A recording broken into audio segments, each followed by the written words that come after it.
দিল্লির অরুণ জেটলি স্টেডিয়ামে আইপিএল 2026-এ শ্বাসরুদ্ধকর ম্যাচ। মাত্র 1 রানে জয় তুলে নিল গুজরাট টাইটান্স, হারলো দিল্লি ক্যাপিটালস। দিল্লির অরুণ জেটলি স্টেডিয়ামে টসে হেরে আগে ব্যাট করে গুজরাট টাইটান্স নির্ধারিত 20 ওভারে 4 উইকেট হারিয়ে করে 210 রান। দলের হয়ে অধিনায়ক শুভমান গিল করেন 70 রান আর জস বাটলার ঝড় তোলেন 27 বলে 52 রান করে। মাঝের ওভারে ওয়াশিংটন সুন্দর ছিলেন বিধ্বংসী, 32 বলে করেন 55 রান। শেষ দিকে গ্লেন ফিলিপস ও রাহুল তেওয়াতিয়া মিলে ইনিংসটি সুন্দরভাবে শেষ করেন। দিল্লির হয়ে বল হাতে সংগ্রাম করলেও লুঙ্গি এনগিডি কিছুটা নিয়ন্ত্রণ আনেন আর মুকেশ কুমার নেন 2 উইকেট। 211 রানের বিশাল লক্ষ্য তাড়া করতে নেমে চাপে পড়ে দিল্লি ক্যাপিটালস।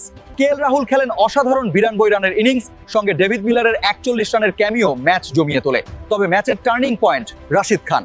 মাত্র 17 রান দিয়ে 3 উইকেট নিয়ে দিল্লির মেরুদণ্ড ভেঙে দেন তিনি। শেষ ওভারে দরকার ছিল কয়েক রান, কিন্তু চাপের মুখে উইকেট হারিয়ে 209 রানে থেমে যায় দিল্লি ক্যাপিটালস। নাটকীয় এই জয়ে পয়েন্ট টেবিলে বড় বার্তা দিল গুজরাট টাইটান্স, আর 1 রানের এই হারের যন্ত্রণা অনেক দিন মনে রাখবে দিল্লি।